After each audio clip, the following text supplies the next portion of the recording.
Ban trong videoនេះខ្ញុំមកបង្ហាញរបៀបបងដែលទិញដុំនេះទៅណាហើយ Movie HD វាត្រូវការអាប់ដេតអញ្ចឹងរបៀបអាប់ដេតគឺស្រួលទេបងមិនបាច់យកមកខាងពួកខ្ញុំអាប់ដេតទេបងអាចធ្វើការអាប់ដេតខ្លួនឯងបានអញ្ចឹងបងគ្រាន់តែចូលទៅក្នុង app Movie HD ហ្នឹងអញ្ចឹងបងចាំបន្តិចទៅបើសិនជាវាទាមទារអាប់ដេតអាចចុចអាប់ដេតបានឬក៏កន្លែង player របស់វានៅពេលដែលបងចុចទៅលើរឿងណាមួយណាបាទហើយបើសិនជាវាទាមទារ player គឺយើងអាច install បាទ player របស់វាបានអញ្ចឹងយើងចុចនៅលើ server មួយណាក៏បានចុច play មកដល់កន្លែងនេះវាមាន2វាមាន direct link ហើយនិង play store អញ្ចឹងបងចុចខាងឆ្វេងអាចប្រើ air mouse នេះមកក៏បានដែរ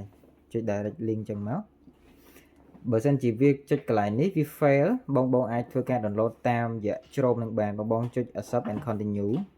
ចុច no send ចាំមក plate មកវានឹង direct ចូលទៅក្នុង link ដែលយើង download មកដល់នេះយើងចុចពាក្យថា download អញ្ចឹងមកដល់នេះចូលពាក្យថា OK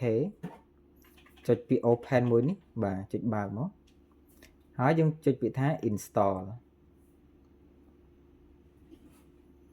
អញ្ចឹងតែប៉ុណ្្នឹងទៅចាំវា install ចប់យើងនឹងអាចប្រើជាមួយនឹងកម្មវិធីនឹងបានធម្មតាវិញហើយពេល install រួចបងចុចកន្លែងនេះដាននេះមកខាងឆ្វេងដៃបន្ទាប់មកយើង back ត្រឡប់មកវិញអស់មកបាទឥឡូវយើងអាចសាកចូលទៅមើលរឿងណាមួយមកបាទចុចរឿងហ្នឹងចុចទៅលើពាក្យថាវីដេអូចុចលើចំណងជើងបាទ server រើសខ្លួនឯងចង់បានច្បាស់ចង់បានគុណភាពតាមម៉េចយើងយក3 server ហ្នឹងមួយណាក៏បានអ្នកនរឃើញគឺវាចាប់ផ្ដើម loading រឿងមកហើយតែប៉ុណ្្នឹងគឺយើងអាចមើលបានធម្មតាវិញគឺយើងចាំ plate មកនេះចេញមកនេះចឹងវីដេអូនេះមានប៉ុណ្្នឹងសម្រាប់បងឆ្ងល់អីអាចសួរបន្ថែមបានណាអរគុណ